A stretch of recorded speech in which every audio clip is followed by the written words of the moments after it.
Hello everybody, I hope you're all doing amazing. Today we are going to talk about women and sexual health with amazing Isiah. Okay, let me introduce myself. My name is Anjali and my profession is... Hi Isiah, she's here. While she is coming in, I'm going to introduce myself. So my profession is Women's Health Movement Coach, Nutrition Counselling, as well as founder of this platform.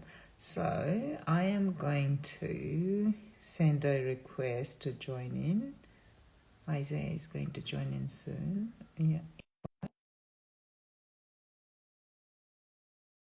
So while I am waiting for her, I'm going to... Here she is. Hi, Isiah. Nice to see you, Ange. Yeah, likewise. Thank you so much for being here and your time and your, amazing insight that you have around this topic. So we are truly honored to have you here. Thank you. I so appreciate you and the work you do, Ange, bringing like an amazing community together. It is really an honor to be with you again. Thank you. Thank you. Thank you for your kind words. I'm so excited. So I'm going to read your bio and Okay. then, yeah. So, would you like to introduce yourself? No, you go ahead. It's always a weird thing to introduce yourself. Like you. Yeah, I was like, yeah, sometimes it's like, okay, all right, okay, let me do this. Isiah is relationship therapist and sexologist, is one of the Australia's leading relationship experts with over 15 years experience helping people transform the way they relate, communicate, and connect.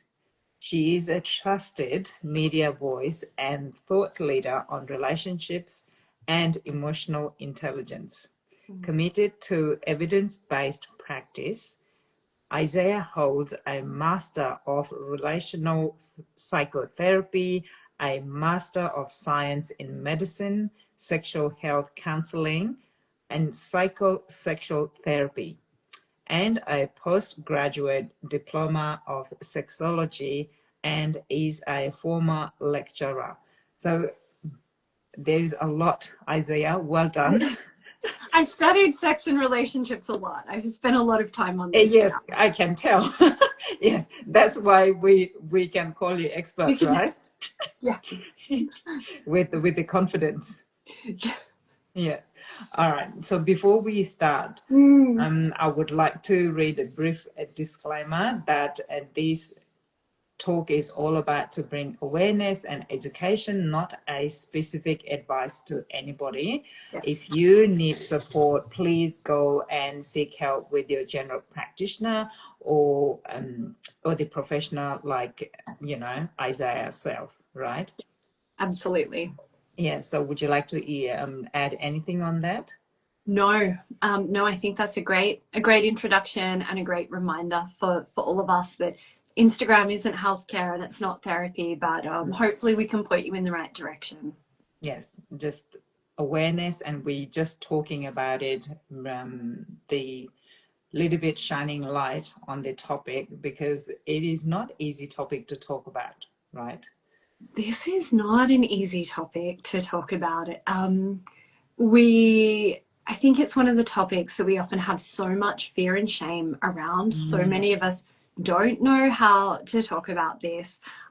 This includes professionals who might be supporting people with sexual or relationship challenges. Yes. Many of us find it easier to have sex than to talk about it. And so it always feels like a privilege when I get to open up these really important conversations. And as you said, shine a light on this because it is so important to our health and well-being, and we need more conversations around this. So thank you. Yes, no, I found myself, like, the more I'm thinking about this, it is so much deeper than just the three words, right? Yes, tell me more. Like, Tell me more. It's because, you know, it's the more I'm understanding it, it's like it's so for example, with my past, you know, how I was brought up and how mm, I was brought up to be like, if you don't have sex, then you are not worthy of your partner, your husband. That is what you are made for.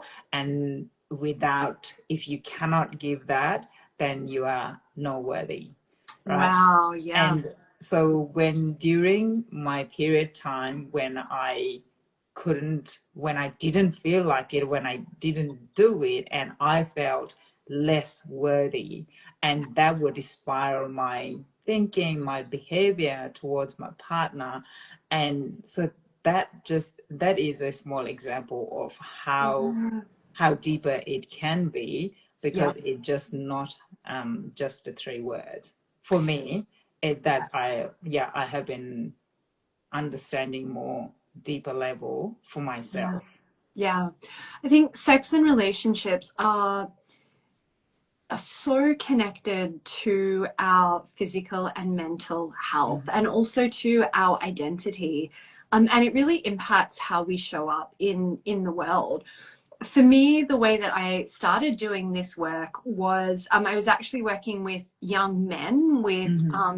with sexual dysfunction, with challenges, and I Mm. really got to see doing that work how much challenges with this part of our lives, with sexuality and relationships, can impact our entire lives and contribute to anxiety and depression, and and social challenges. And it felt like an opportunity for me as a way of helping people have happier lives overall, was to Mm. help them with this really pivotal part of their lives, which again, so many of us don't talk about, and so many of us don't know where to get help around. Yes, you know, I agree. It's Mm, like, so the more, I guess, the more we talk about it, like we are doing it today, hopefully it will make it less of, you know, the stigma, and then, you yes. know, yeah, people will talk more openly about it. Yes. And yes, all right. So first question, how can we help our community better understand women's sexual health, and why is supporting women's well-being so important for building stronger Mm, families and healthier communities? That's a long mm. question, but yes. Well, I think I think it's a great question. The quality of our relationships really does determine the quality of our lives, and Mhm. the quality of our relationships, of which our intimate partnerships play such an essential role, really impact pretty much every single measurable aspect of our health and well-being. So Mhm. we know that great relationships will help reduce rates of anxiety and depression. We know that they improve physical health outcomes. Um, when relationships are under strain, it increases rates of anxiety and depression. There are direct links from a way that a couple communicates together to Yes. the immune function of the Mm. individuals in that relationship. And we also see obviously a ripple effect out. Even from before a woman gives birth, we Mhm. see the impacts that, again, the quality of her relationships, and particularly her intimate relationship, has on the baby, and and therefore her family as they grow up. So there are studies that show that high conflict in a couple in the last trimester of pregnancy leads to Mm. lower vagal tone in a baby after birth. Now, lower vagal tone is associated with more difficulty regulating emotions and staying calm under stress, and an increase in behavioral issues later on. Of course, Mm. then we also know through our attachment research that high conflict and an insecure household is going to lead to, again, relationship challenges in those children as they grow up. It's more likely to lead to insecure attachment styles, which then create a snowball effect and a little bit of a ripple effect.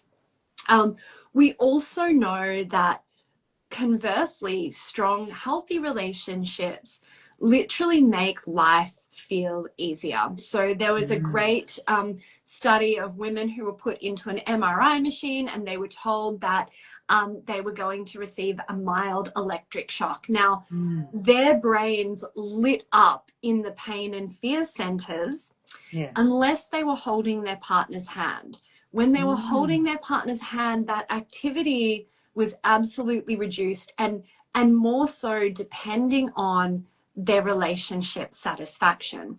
So it really shows us that having a safe, secure relationship, it literally buffers our brains. It buffers us from feeling pain and stress in the world. So by supporting people with their relationships, and particularly their intimate relationship, we're helping make their lives feel easier, and then we're sending those ripples out to their children and their community.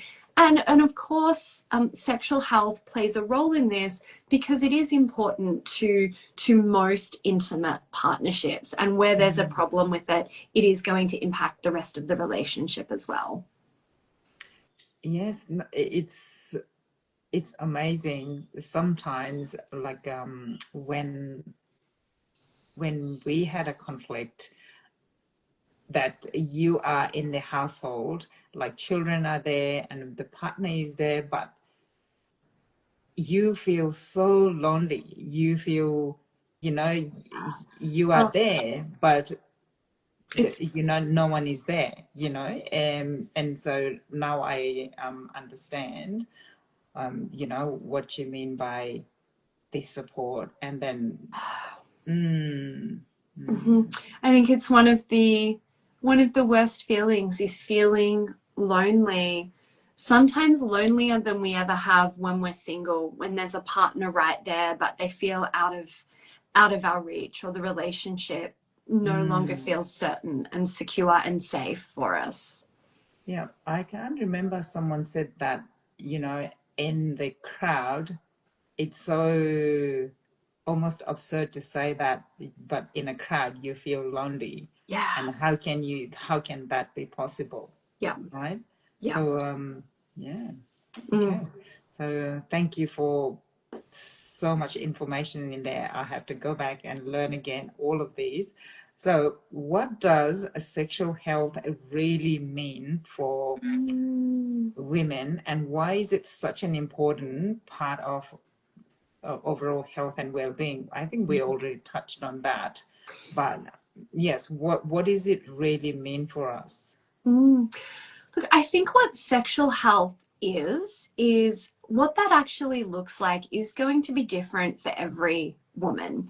And it's not about me telling people the kind of sex they should be having or how often they should be having, but making sure that they feel like it works for them and their partner, because exactly what everyone does, and again, how often they do it, is going to be dependent on them.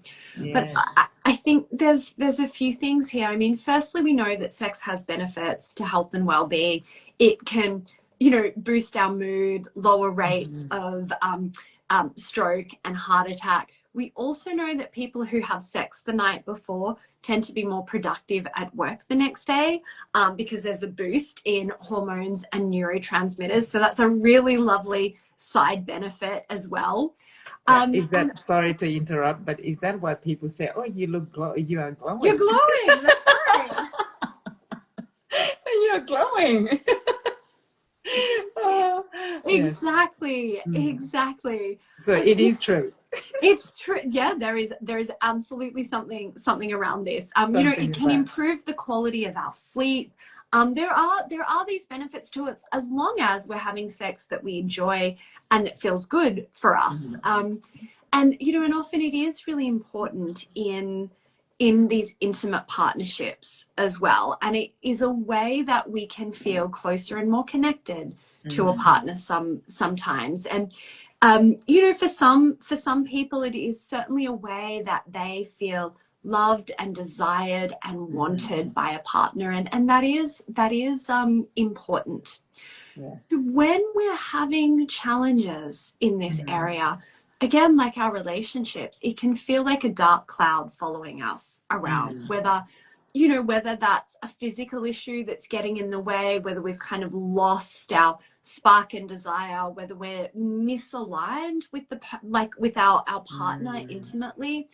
It really can feel so challenging, so damaging to our self-esteem, damaging to the relationship. It can be really hard for a couple to talk about and navigate it together, so they end up feeling further apart. And you know, and then it can kind of lead to other challenges as well. So by supporting women with this part of their lives, we are, you know, we are kind of causing a lot of flow-on benefits to health and well-being and relationships, and also to, you know, just to how they feel about themselves and within themselves.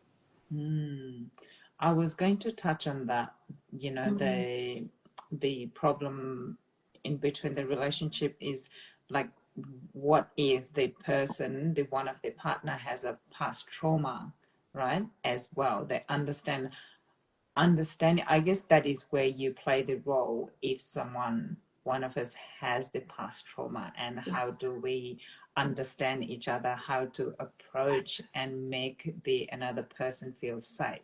Yes, right? absolutely. And that is such a good point. There are many reasons throughout someone's life where they might say, I just don't even want to engage in sex, or it doesn't feel good, or it doesn't feel safe for me, or I want to, but it feels like there are all these blocks to it. And as a counselor, and a sexologist and a sex therapist, you know, myself and my team have ways that we can step people through that. You know, if it is important to one person in a partnership, it has to become important to the other in a way as well. Not that you have to match each other, but it is important that you find a way to kind of work together and meet somewhere in the middle. And that is really part of our role, to help two people understand each other, to understand what sex and sexuality mean to each of them, to understand what might be getting in the way of either of them really enjoying themselves, and then to look at what we might need to do in therapy, or what practical tools we might need to give them, so that they can find a way for it to be enjoyable and pleasurable for both people. Because in our culture, so, you know, like I earlier mentioned, that is what we are made for, like take in, right? But even so, in past that I had the sexual trauma, but I could not express it to my husband, because back home, if you tell your husband about it openly, then you are dirty. You won't be accepted as a pure, or, you know, the cultural thing. And yes, it was a big, huge thing for me to overcome that. But then, and you can't, if you've been taught that way, it is so hard to open up to the health professional as well. Absolutely. You know? Yeah. I so appreciate, Ange, how open you are with sharing your experience around this, because there often is a shame around it that shouldn't be there. And, you know, and the more we can talk about it and, you know, and name this, you help reach other people who might be feeling this shame around it. And I think the more recent Giselle Pellico case, and her words that shame must change sides, is such a powerful call to women and anyone who has experienced sexual trauma, because it really says that it isn't the person who has experienced that should be feeling the shame. It is the person who did that. And yeah, when we have conversations like this, I know that can impact other people who've had that experience. Yes, absolutely. And that is what I would like to lead this community, to open up about the experience and lived experience, so we can support and bring the awareness around what is happening. Even with the sexual health, it was very confusing for me. I was brought up to be that that is what you were brought up for, and you must give it to your husband. But at the same time, when you have that trauma, how do you understand that? But so that is why I want, and I think I lived in shame for a very long time. But now I would like to change that towards, how can we bring the awareness around it, and how can we, help the people who are going through or who have been through that. And so that's my inspiration. Yeah, I think it's incredible, and it reminds me, because we are speaking in the broader sexual health space of, I work with we get a lot of referrals from gynecologists and pelvic floor physios who are working with women who have a physical issue that makes sex really difficult for them. And while they might be getting treatment for some of the physical things, again, there can be these flow-on effects, and feeling guilt and shame, not knowing how to talk to their partner about it, feeling like they're getting it wrong for their partner, feeling afraid of engaging. And then their partner, even though their partner can often understand, well, it makes sense, they can be feeling their own sense of rejection and frustration around this. And it's not through anyone's fault. It's like there's a medical reason, and then it's so hard to talk about and address this. So we do a lot of work of helping to reduce that shame and bring back more positive feelings around sex. And I think it is really important to say that practitioners more broadly in the women's health space have such an important role to play in this as well, because often people don't know that my profession exists, and they don't know what a sexologist does. They don't know if a sexologist can help. And so often when people are experiencing these, medical challenges, and they think, I'll go to the pelvic floor physio and I'll have this addressed, it doesn't solve all of the problems. And so by gynecologists, naturopaths, pelvic floor physios, or counselors as well. I say this to my own colleagues quite a lot.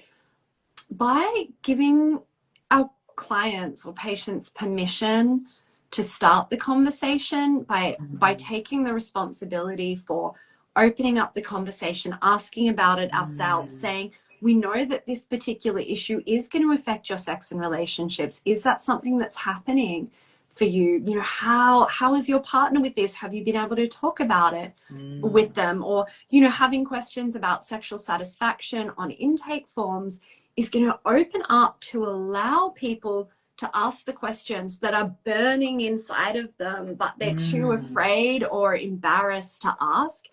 It opens that door.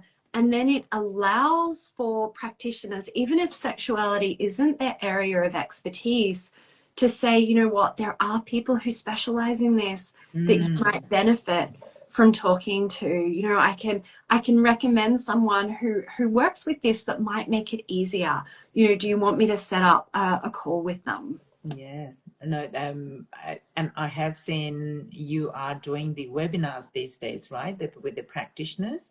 I am doing a lot more training this week. So how, correct me if I'm not correct, if I said it wrong, because you are trying to educate the practitioners themselves how to approach their patients around this topic? Yeah, it's Right? something I'm very, very passionate about. You know, I've had clients who've come to me who've spent 2.5 years in couples therapy, and their therapist never asked them about sex, which has been such an important part of their relationship. And so then they come to me afterwards. And I've had individual clients as well see an individual therapist for years and get support for relationship issues, but never actually be asked about their sexual relationships. And it means that people aren't getting the support that they really need around this. So, you know, and this really was kind of further ignited for me when I was lecturing, and I was lecturing in a Masters of Counselling program. And, you know, out of 10 weeks of couples therapy training, I had about, I think, less than an hour to talk about sex and sexuality. And so for me, that's problematic. And I really kind of set out to start to change this. And I've had then lots of conversations over the past few years with, you know, with even gynecologists and doctors saying, I don't know how to ask my patients about this. I don't know how to support them. And again, it means that people are missing out on that. So yeah, I certainly do a lot of training and speaking on this at the moment, which is again something I'm really passionate about. I think we have to spread the word on this, so all the practitioners, you know, so they will feel supported and how to approach and if the patient is needing that support, right? Yes, So so how can different stages of life, such as pregnancy, postpartum, perimenopause, and menopause, affect a women's sexual health? And so what practical steps and support can help women transition smoothly during these transitions? Yeah, it is such a good question, and so topical at the moment. We are going to experience challenges to our sexual health and well-being at, you know, often at different points throughout our lives, and postpartum and around menopause are some of the most kind of obvious challenges. And there's a whole lot that goes on physically and emotionally at those points that can make sex much more challenging or painful or you know, or less satisfying, or just remove desire altogether. There's a lot of kind of small practical tools and suggestions that we would give people, you know, when we're working with them in therapy on this. But I always think a really important place to start is to take a step back and to really acknowledge that our sexual health doesn't happen in isolation to the rest of the relationship. And so when we're supporting clients with this, we're looking at a bigger picture, and we're looking at the 4 key areas of a relationship around this. We want to look at the goals and vision that they have in their relationship. What are the strengths of the relationship? What are the goals both partners have? What's their vision for the future together? We also want to look at the connection that they have. We want to make sure that there's a foundation of connection and friendship there, that they're spending time together, having fun together, that they feel like they can turn to each other with, you know, with what's going on for them, because that is going to help to build safety. We then want to make sure that couples can communicate well. And we know that when there's a good foundation of connection, that is more likely to lead to good communication. So we want to make sure that couples are handling conflict well together, and that they can talk about the big issues and what's important to them, including sex and including their feelings and emotions around that. And that foundation of good connection and good communication is going to make dealing with sexual challenges as a team and in a harmonious way so much easier. And so before we're even going to, well, what can we do, you know, with sex? Do we add in lubricant? Do we add in toys? Do we, you know, change positions or do any of these things? None of that is effective if we don't have this foundation of goals and vision, connection and communication together. So I think it is important that we kind of realize that there's a bigger picture here, and we have to make sure all of that is solid and stable and working together if we want to get the best possible results for sexual health. Yes, it's incredible. It's when we talk about this topic, yeah, like for me anyway, it's all about like the three words, like, you know, talking about the sex, it's all about sex, but it is not. It is about the goals, vision, connection, and communication. It is incredible how those are the foundations rather than just going towards that specific word. And like exciting, you know, I am excited. It's a small example that yesterday my husband dropped off the kid, but then he was like, hey, I have half an hour, do you want to catch up for coffee? I was like, oh yes. And you know, that rush of that, oh my god, he wants to catch up with me, and how just that, you know, catching up in that short window of having that time together, having a coffee in the sunshine, and that just, you know, that made my day. So it doesn't have to be that specific, you know, like at nighttime in a bedroom and that, but more than that, the connection and that the beautiful moment that we have created, and then that, that makes everything so much better. Absolutely. And then you're more likely to be receptive to him approaching you physically at the end of the day, because you're also feeling connected sexually, as opposed to when you haven't seen each other all day and you're not even sure how much your partner really cares and is really interested in you, and then they make a move. It's like, that just doesn't, you know, that just doesn't work. Yes. No, thank you so much, Isiah, for, you know, we could talk about this forever. And thank you so much for your time and all the amazing information that you have given to our practitioners as well as to our community. So we will do this again. And until then, thank you so much, everyone, for being here. Thank you, Isiah. I cannot thank you enough for your time and your, you know, expertise and sharing with us today. Thank you so much, Ange. Have an amazing day, everybody. Thank you, Isiah. Thank you. Bye. Oh, Isiah, sorry. I just remembered. How can people find you? Oh my goodness. I was like, how can people find you if they want to, you know, like talk about this? Yes. Look, the easiest way, if everyone's watching this on Instagram, I'm also on Instagram. It's ISIAH McKimmie, McKimmie.sexologist. There's lots of information on there, and then you can find the links to my website to learn more. Yes, and I will put it in the caption. So thank you. My apologies. I was like, oh.